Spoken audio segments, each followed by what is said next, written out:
আকাশবাণী কলকাতা স্থানীয় সংবাদ পড়ছি সুদীপ বসু।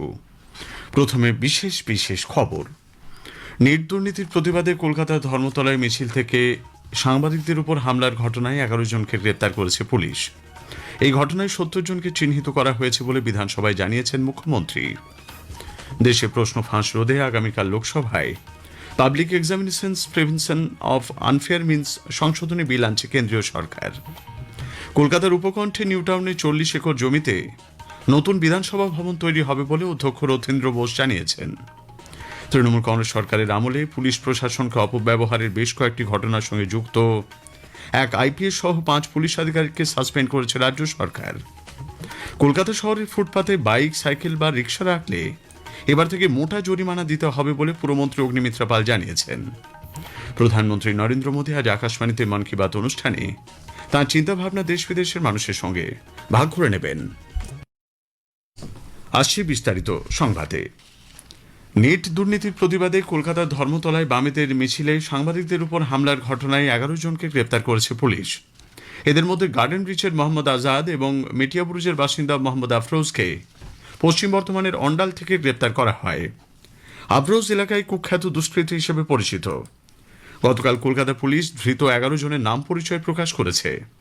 তারা কেউই পড়ুয়া নয় বলে কলকাতা পুলিশের অতিরিক্ত সিপি ক্রাইম কুণাল আগরওয়াল জানিয়েছেন। এরা সকলেই মিছিলে অংশ নিয়ে ভাঙচুর ও হামলা চালিয়েছিল বলে তিনি জানান। উল্লেখ্য, শুক্রবারের এই ঘটনায় এ পর্যন্ত 70 জনকে চিহ্নিত করা হয়েছে বলে মুখ্যমন্ত্রী শুভেন্দু অধিকারী গতকাল বিধানসভায় জানিয়েছেন। অভিযুক্তদের বিরুদ্ধে গুন্ডা দমন আইনে ব্যবস্থা নেওয়া হবে বলেও স্পষ্ট জানান তিনি। বিগত রাজ্য সরকার কোনো ক্ষতিপূরণ দেয়নি। আমি মৃত্যুঞ্জয় বর্মনের স্ত্রীকে অ্যাটেন্ডেন্টে কাজ দিই। পরবর্তীকালে রাজ্য বিজেপি সভাপতি সমীর ভট্টাচার্য সাংবাদিক হেনস্থার তীব্র নিন্দা করেছেন। তিনি বলেন, ছাত্র আন্দোলনের নামে কংগ্রেস ও বামপন্থী দলগুলি রাজনৈতিক সুবিধা পেতে চাইছে।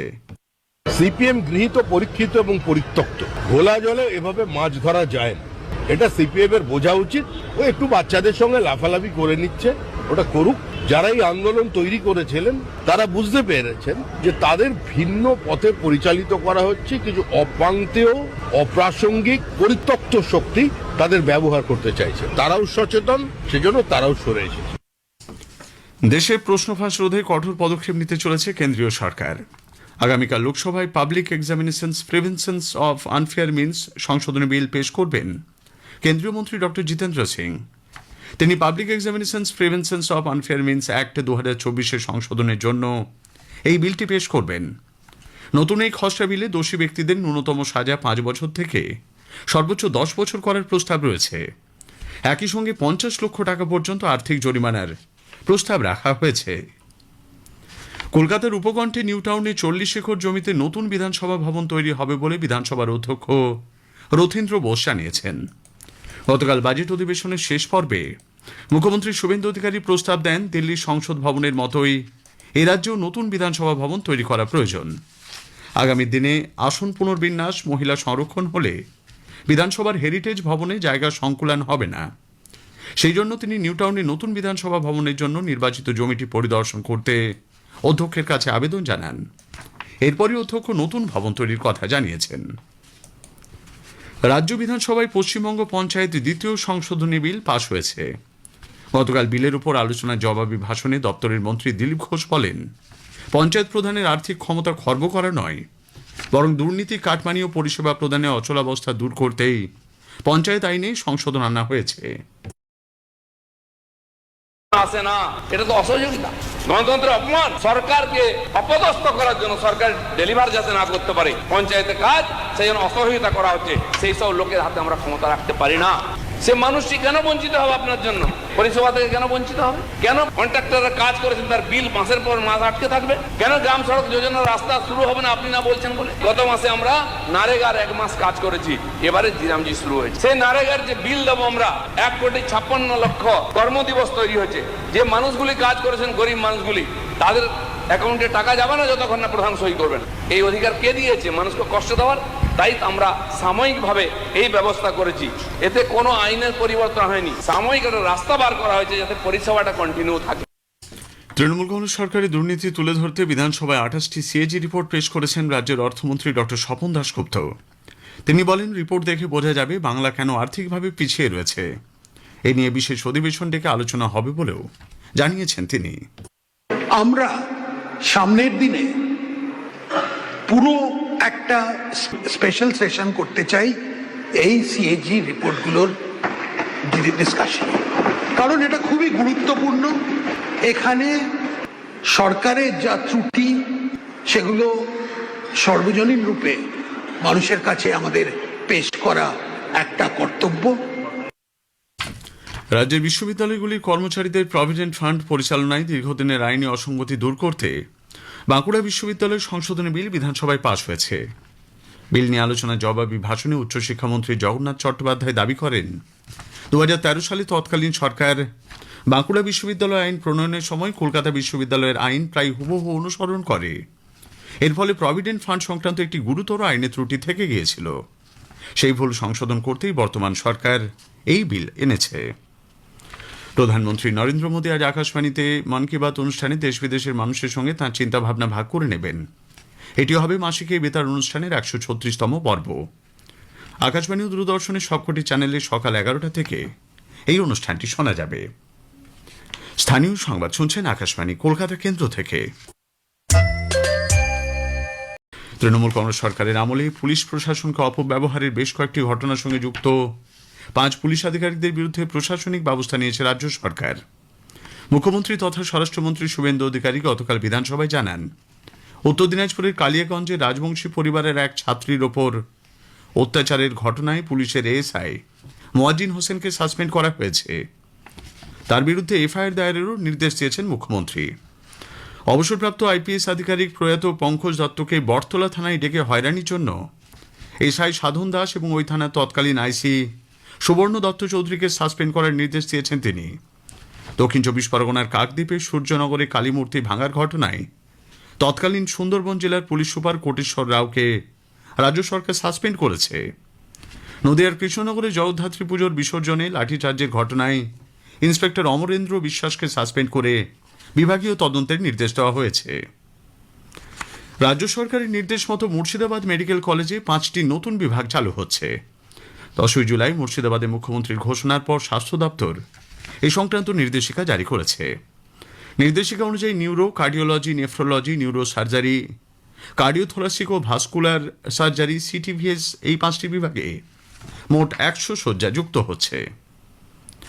কলকাতা শহরের ফুটপাতে বাইক, সাইকেল বা রিক্সা রাখা থাকলে এবার থেকে জরিমানা করা হবে বলে পুর ও নগরোন্নয়ন মন্ত্রী অগ্নিমিত্রা পাল জানিয়েছেন। গতকাল নিউ মার্কেট পরিদর্শনের পর তিনি সাংবাদিকদের বলেন, শহরকে পরিচ্ছন্ন রাখতে এবং যাতায়াতের পথ ঠিক রাখার জন্য ফুটপাতকে সম্পূর্ণ দখল মুক্ত করতে হবে। ইনলিগাল পার্কিং কিন্তু আমরা কোনো মতেই চলতে দেবো না। আপনি যদি মনে করে থাকেন যে আমি ফুটপাতে বাইক রাখবো, গাড়ি রাখবো, এটা কিন্তু অ্যালাউড নয়। ফুটপাতে গাড়ি, বাইক, সাইকেল, রিক্সা রাখবেন না। যদি রাখেন আমি কিন্তু ফাইন করবো, কেস করবো। বেশি কিছু নয়, 500,000 টাকা দিই, কিন্তু আমি রাখতে দেবো। পুরুলিয়া ঝালদার পুরপ্রধানের পদ থেকে ইস্তফা দিয়েছেন সুরেশ আগরওয়াল। তৃণমূল পরিচালিত ঝালদা পুরসভার পুরপ্রধানের পদ ছাড়াও তিনি 6 নম্বর ওয়ার্ডের কাউন্সিলরের পদ থেকেও ইস্তফা দিয়েছেন। পূর্ব মেদিনীপুরের পালিতপুরে গত সন্ধ্যায় একটি বেসরকারি স্পঞ্জ আয়রন কারখানায় ফার্নেস বিস্ফোরণে গুরুতর জখম হয়েছেন অন্তত 3 শ্রমিক। আহতদের মধ্যে পঙ্কজ যাদব ও উমেশ যাদবকে বর্ধমানের একটি বেসরকারি হাসপাতালে ভর্তি করা হয়েছে। আজ বিশ্ব ম্যানগ্রোভ সংরক্ষণ দিবস। বাস্তুতন্ত্রের ভারসাম্য রক্ষার কাজে ম্যানগ্রোভের সংরক্ষণ ও গুরুত্ব সম্পর্কে সচেতনতা প্রসারের লক্ষ্যে দিনটি উদযাপিত হয়। সুন্দরবনের ঐতিহ্যবাহী ম্যানগ্রোভ অঞ্চল প্রাকৃতিক ভারসাম্য রক্ষায় গুরুত্বপূর্ণ ভূমিকা পালন করে এসেছে। ঘূর্ণাবর্তের প্রভাবে তৈরি নিম্নচাপ এলাকায় এবং সক্রিয় মৌসুমী অক্ষরেখার প্রভাবে দক্ষিণবঙ্গের বেশ কয়েকটি জেলায় আগামীকাল পর্যন্ত ভারী বৃষ্টির পূর্বাভাস। আগামী 24 ঘন্টায় পূর্ব মেদিনীপুর, দক্ষিণ 24 পরগনা জেলায় ভারী থেকে অতি ভারী বৃষ্টির কমলা সতর্কবার্তা রয়েছে। ভারী বৃষ্টি হতে পারে উত্তর 24 পরগনা, কলকাতা, হাওড়া, হুগলি, পশ্চিম মেদিনীপুর, ঝাড়গ্রাম ও বাঁকুড়া জেলায়। মৎস্যজীবীদের আগামীকাল পর্যন্ত সমুদ্রে যেতে নিষেধ করা হয়েছে। এই সময় উত্তরবঙ্গে বৃষ্টির পরিমাণ কিছুটা কমবে বলে জানিয়েছে আবহাওয়া দপ্তর। শেষ করার আগে স্থানীয় সংবাদের বিশেষ কিছু অংশ আরও একবার। নিট দুর্নীতির প্রতিবাদে কলকাতার ধর্মতলায় মিছিল থেকে সাংবাদিকদের উপর হামলার ঘটনায় 11 জন গ্রেপ্তার। দেশে প্রশ্ন ফাঁস রোধে আগামীকাল লোকসভায় public examinations preventions of unfair means সংশোধনী বিল আনছে কেন্দ্রীয় সরকার। স্থানীয় সংবাদ শেষ হলো। আকাশবাণী খবর পড়ছি রক্তিম ভট্টাচার্য। এখনকার বিশেষ খবর হলো, বিভিন্ন পরীক্ষায় দুর্নীতি রুখতে কেন্দ্র আগামীকাল লোকসভায় public examinations prevention of unfair means সংশোধনী বিল 2026 পেশ করবে। কেন্দ্রীয় মন্ত্রী প্রহ্লাদ যোশী নতুন শিক্ষামন্ত্রী হচ্ছেন।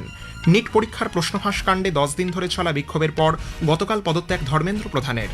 বিক্ষোভকারীদের দাবি সরকার মেনে নেওয়ায় আন্দোলন প্রত্যাহার সিজেপির। প্রধানমন্ত্রী নরেন্দ্র মোদী আজ আকাশবাণীতে সকাল 11টায় মন কি বাত অনুষ্ঠানে দেশ বিদেশের মানুষের সঙ্গে তার চিন্তাভাবনা ভাগ করে নেবেন। কার্গিল যুদ্ধের শহীদ ভারতীয় সেনা জওয়ানদের বীরত্বের প্রতি শ্রদ্ধা জানাতে আজ দেশজুড়ে কার্গিল বিজয় দিবস পালন করা হচ্ছে। পাকিস্তানকে 3-1 গোলে হারিয়ে FIH youth hockey fives Asian চ্যাম্পিয়নশিপে সোনা জয় ভারতের। ভারতের স্কোয়াশ খেলোয়াড় অনাহত সিং বিশ্ব স্কোয়াশ জুনিয়র চ্যাম্পিয়নশিপে শিরোপা জিতে ইতিহাস সৃষ্টি করেছেন। আসছে বিস্তারিত খবরে। বিভিন্ন পরীক্ষায় দুর্নীতি রুখতে কেন্দ্রীয় সরকার আগামীকাল লোকসভায় public examinations prevention of unfair means সংশোধনী বিল 2026 পেশ করবে। সংসদের আগামীকালের কার্যসূচিতে বিলটি অন্তর্ভুক্ত করা হয়েছে। এই বিলের মাধ্যমে public examinations prevention of unfair means act 2024 সংশোধন করার প্রস্তাব দেওয়া হয়েছে। কেন্দ্রীয় মন্ত্রী ডক্টর জিতেন্দ্র সিং বিলটি পেশ করবেন। কেন্দ্রীয় মন্ত্রী প্রহ্লাদ যোশী নতুন শিক্ষামন্ত্রী হচ্ছেন। ধর্মেন্দ্র প্রধানের পদত্যাগের পর তার স্থলাভিষিক্ত হচ্ছেন শ্রী যোশী। নিজের বর্তমান দায়িত্বের পাশাপাশি তাকে শিক্ষামন্ত্রকের দায়িত্ব দেওয়া হচ্ছে। প্রহ্লাদ যোশী বর্তমানে উপভোক্তা বিষয়ক, খাদ্য, গণবন্টন এবং নতুন ও পুনর্নবীকরণযোগ্য শক্তিমন্ত্রী হিসেবে দায়িত্ব পালন করছেন। প্রধানমন্ত্রীর প্রতি কৃতজ্ঞতা জানিয়ে সুচারুভাবে তিনি এই দায়িত্ব পালন করবেন বলে শ্রী যোশী জানান। Thank Honorable Prime Minister for giving such a huge responsibility, and with a great trust he has assigned this responsibility to me. I can only say at this moment I will perform and I will try to come to his expectation in this particular department with full strength. I will try to work with all humility and honesty. In detail I will talk to you after taking the charge. এদিকে NEET পরীক্ষার প্রশ্নফাঁস কাণ্ডে 10 দিন ধরে চলা বিক্ষোভের পর গতকাল পদত্যাগ করেন ধর্মেন্দ্র প্রধান। সমাজ মাধ্যমে এক বার্তায় শ্রী প্রধান জানান, গত 10 দিন ধরে চলা শিক্ষার্থীদের বিক্ষোভের জেরে সৃষ্ট পরিস্থিতিতে তিনি মর্মাহত। কোনো দেশবিরোধী শক্তি যাতে এর সুযোগ নিতে না পারে সেজন্যই তিনি এই সিদ্ধান্ত নিয়েছেন বলে উল্লেখ করেন তিনি। তার ইস্তফা আসলে শিক্ষার্থীদের আন্দোলনের জয় বলে উল্লেখ করেন লোকসভার বিরোধী দলনেতা রাহুল গান্ধী। নিট প্রশ্নপত্র ফাঁসকাণ্ডের প্রেক্ষিতে সরকার দাবি মেনে নেওয়ায় ককরোচ জনতা পার্টি সিজেপি গতকাল তাদের আন্দোলন প্রত্যাহার করে নেয়। গতকাল বিকেলে সিজেপি প্রতিনিধি দলের সঙ্গে আরেক প্রস্থ আলোচনার পর এক যৌথ সাংবাদিক সম্মেলনে কেন্দ্রীয় মন্ত্রী জেপি নাড্ডা বলেন, সিজেপির দাবি মেনে আন্দোলনকারীদের বিরুদ্ধে কোনো শাস্তিমূলক ব্যবস্থা নেওয়া হবে না। তাদের বিরুদ্ধে এফআইআরও দায়ের করা হবে না। যদি ইতোমধ্যে কোনো এফআইআর দায়ের করা হয়েও থাকে তবে তা প্রত্যাহার করে নেওয়া হবে। সংশ্লিষ্ট এফআইআর এর প্রতিলিপিও প্রদান করা হবে। প্রশ্নফাঁসের জেরে যেসব শিক্ষার্থী আত্মহননের পথ বেছে নিয়েছেন তাদের পরিবারকে আর্থিক সহায়তার বিষয়টিও সরকার নিয়ম মেনে বিবেচনা করছে বলে জানান Shri Nadda. Thank Honorable Prime Minister for giving सबसे पहली बात तो ये है कि कोई भी एक्शन एफआईआर न हो, और अगर है तो वो विड्रॉ हो, और उसको विड्रॉ करने की बात कोई भी एक्शन नहीं होगा। इस बात को सरकार ने स्वीकारा है जो प्रोटेस्टर्स के साथ प्रोटेस्ट के दौरान हुआ है। उसी तरीके से फ्यूचर में भी जो ऑर्गेनाइजर्स हैं और प्रोटेस्टर्स हैं उनका इस एक्टिविटी के लिए कोई भी उन पर आगे केस नहीं होगा। इस बात को हम लोगों ने माना है। সিজেপির প্রধান মুখপাত্র সৌরভ দাস আন্দোলন প্রত্যাহারের ঘোষণা করে গৃহীত শর্তাবলী নির্ধারিত সময়সীমার মধ্যেই কার্যকর করা হবে বলে আশা প্রকাশ করেন। প্রধানমন্ত্রী নরেন্দ্র মোদী আজ আকাশবাণী থেকে মন কি বাত অনুষ্ঠানে দেশ বিদেশের মানুষের সঙ্গে তার চিন্তাভাবনা ভাগ করে নেবেন। এটি হবে মাসিক এই বেতার অনুষ্ঠানের 136তম পর্ব। আকাশবাণী ও দূরদর্শনের সবকটি চ্যানেলে সকাল 11টা থেকে এই অনুষ্ঠান শোনা যাবে। আকাশবাণীর সংবাদ website news on AIR mobile app, Akashvani ও দূরদর্শনের সংবাদ বিভাগ, প্রধানমন্ত্রীর দপ্তর ও তথ্য সম্প্রচার মন্ত্রকের ইউটিউব চ্যানেলেও অনুষ্ঠানটি শোনা যাবে। হিন্দিতে সম্প্রচারের পর আঞ্চলিক ভাষায় শোনা যাবে এর তর্জমা। প্রধানমন্ত্রী আজ ভিডিও কনফারেন্সিং এর মাধ্যমে বিকশিত ভাইব্র্যান্ট ভিলেজ প্রোগ্রাম 2026-এর অংশগ্রহণকারীদের সঙ্গে মতবিনিময় করবেন। দেশের প্রতিটি রাজ্য ও কেন্দ্রশাসিত অঞ্চলের 400-রও বেশি তরুণ তরুণী প্রধানমন্ত্রীর সঙ্গে এই মতবিনিময় পর্বে অংশ নেবেন। লাদাখ, হিমাচল প্রদেশ এবং উত্তরাখণ্ড জুড়ে 74টি ভাইব্র্যান্ট ভিলেজ বা সীমান্তবর্তী গ্রামকে কেন্দ্র করে গত মাসের 4 থেকে 30 তারিখ পর্যন্ত 2টি পর্যায়ে এই কর্মসূচি আয়োজিত হয়েছিল। মলডোভা, উত্তর ম্যাসিডোনিয়া এবং রোমানিয়া সফর শেষে রাষ্ট্রপতি দ্রৌপদী মুর্মু আজ সকালে নতুন দিল্লিতে ফিরে এসেছেন। সফরকালে রাষ্ট্রপতি ওই তিনটি ইউরোপীয় দেশের সঙ্গে ভারতের কৌশলগত অংশীদারিত্ব মজবুত করা এবং পারস্পরিক স্বার্থ সংশ্লিষ্ট বিভিন্ন ক্ষেত্রে সহযোগিতা সম্প্রসারণের লক্ষ্যে উচ্চ পর্যায়ের বৈঠক করেন। খবর শুনছেন আকাশবাণী থেকে। কার্গিল যুদ্ধে শহীদ ভারতীয় সেনা জওয়ানদের বীরত্বের প্রতি শ্রদ্ধা জানাতে আজ দেশজুড়ে কার্গিল বিজয় দিবস পালন করা হচ্ছে। পাকিস্তানের বিরুদ্ধে ভারতের জয় এবং অপারেশন বিজয়ের সফল সমাপ্তির ২৭তম বার্ষিকী হিসেবে এই দিনটি আজ পালন করা হচ্ছে। উল্লেখ্য, ১৯৯৯ সালে হওয়া এই যুদ্ধে জম্মু ও কাশ্মীরের কার্গিল জেলায় পাকিস্তানি সেনার দখলে চলে যাওয়া এলাকাগুলি পুনরুদ্ধার করেছিল ভারতীয় সেনাবাহিনী। এই উপলক্ষে লাদাখের দ্রাসে কার্গিল বিজয় দিবস উদযাপনের প্রথম দিনে গত সন্ধ্যায় কার্গিল যুদ্ধ স্মৃতিসৌধে শৌর্য সন্ধ্যা অনুষ্ঠানের আয়োজন করা হয়। প্রতিরক্ষামন্ত্রী রাজনাথ সিং অনুষ্ঠানে অংশ নেন। অনুষ্ঠানে তিনি অপারেশন বিজয়ের বীর যোদ্ধাদের সর্বোচ্চ আত্মত্যাগের প্রতি শ্রদ্ধা জানিয়ে শহীদদের নিকটাত্মীয়দের সংবর্ধনা জানান। আজ শ্রদ্ধাঞ্জলি সমারোহের মধ্য দিয়ে এই স্মরণানুষ্ঠান পর্বের সমাপ্তি ঘটবে। ন্যাশনাল ফিল্ম ডেভেলপমেন্ট কর্পোরেশন আনুষ্ঠানিকভাবে ৫৭তম আন্তর্জাতিক ফিল্ম ফেস্টিভ্যাল অফ ইন্ডিয়া ইফির জন্য চলচ্চিত্র জমা নেওয়ার প্রক্রিয়া শুরু করেছে। ভারতীয় বিভাগগুলির জন্য চলচ্চিত্র জমা দেওয়ার সময়সীমা শেষ হবে আগস্টের মাঝামাঝি সময়। ফিল্ম ফ্রিওয়ের মাধ্যমে আন্তর্জাতিক বিভাগের চলচ্চিত্র জমা দেওয়ার শেষ তারিখ নির্ধারিত হয়েছে ৩১শে আগস্ট। কৈলাস মানস সরোবর যাত্রার পঞ্চম দলটি নাথুলার পথ ধরে কৈলাস পর্বত ও মানস সরোবর হ্রদের পবিত্র তীর্থযাত্রা সফলভাবে সম্পন্ন করে নিরাপদে গ্যাংটকে ফিরে এসেছে। গতকাল গ্যাংটকে সিকিম পর্যটন উন্নয়ন নিগম তীর্থপথের এই সাফল্য উদযাপনে সংবর্ধনা অনুষ্ঠানের আয়োজন করেছিল। সেখানে তীর্থযাত্রীরা তাদের আধ্যাত্মিক অভিজ্ঞতার কথা তুলে ধরেন। ভারতীয় আবহাওয়া দপ্তর আইএমডি আজ মধ্য মহারাষ্ট্র এবং ওড়িশায় অতি প্রবল বৃষ্টির লাল সতর্কতা জারি করেছে। ছত্তিশগড়, গুজরাট, কোঙ্কণ এবং গোয়ায় আগামীকাল পর্যন্ত ভারী থেকে অতি ভারী বৃষ্টির পূর্বাভাস দিয়েছে আইএমডি। গাঙ্গেয় পশ্চিমবঙ্গ, উপকূলীয় অন্ধ্রপ্রদেশ, পূর্ব মধ্যপ্রদেশ এবং হিমাচল প্রদেশেও ভারী বৃষ্টির পূর্বাভাস মৌসুম ভবনের। জম্মু কাশ্মীর, লাদাখ, ঝাড়খণ্ড, উত্তরাখণ্ড, পশ্চিম রাজস্থান এবং উত্তর পূর্বাঞ্চলের রাজ্যগুলিতেও একই আবহাওয়া থাকবে বলে আইএমডি জানিয়েছে। ইউক্রেনের প্রেসিডেন্ট ভলোদিমির জেলেনস্কি রাশিয়ার বিরুদ্ধে অভিযোগ করেছেন তারা ইরানকে এমন সব উপগ্রহ ভিত্তিক গোয়েন্দা তথ্য সরবরাহ করছে যা মার্কিন সেনাঘাঁটি এবং উপসাগরীয় দেশগুলোর বিভিন্ন কেন্দ্রে হামলার ক্ষেত্রে সহায়তা করতে পারে। তিনি আরও দাবি করেন, নিজেদের সামরিক সক্ষমতা জোরদার করতে মস্কো উত্তর কোরিয়া থেকে ৩০,০০০ সেনা আনানোর প্রস্তুতি নিচ্ছে। ইরানকে অস্ত্র সরবরাহ না করার বিষয়ে মার্কিন প্রেসিডেন্ট ডোনাল্ড ট্রাম্প চীন ও রাশিয়াকে সতর্ক করার পরপরই এই অভিযোগ প্রকাশ্যে এলো। ইরান মানবাধিকার লঙ্ঘনের অভিযোগে ইরানি আধিকারিকদের বিরুদ্ধে ইউরোপীয় ইউনিয়নের করা সাম্প্রতিক নিষেধাজ্ঞার কঠোর সমালোচনা করেছে।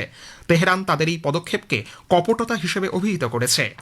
উল্লেখ্য, ইউরোপীয় ইউনিয়নের বিদেশ ও নিরাপত্তা নীতি বিষয়ক উচ্চ প্রতিনিধি কায়া কালাস গুরুতর মানবাধিকার লঙ্ঘনের জন্য অভিযুক্ত ইরানি বিচারক এবং তথ্য দমনে জড়িত থাকার জন্য আরেক সাইবার আধিকারিকের বিরুদ্ধে নতুন বিধিনিষেধের ঘোষণা করেন।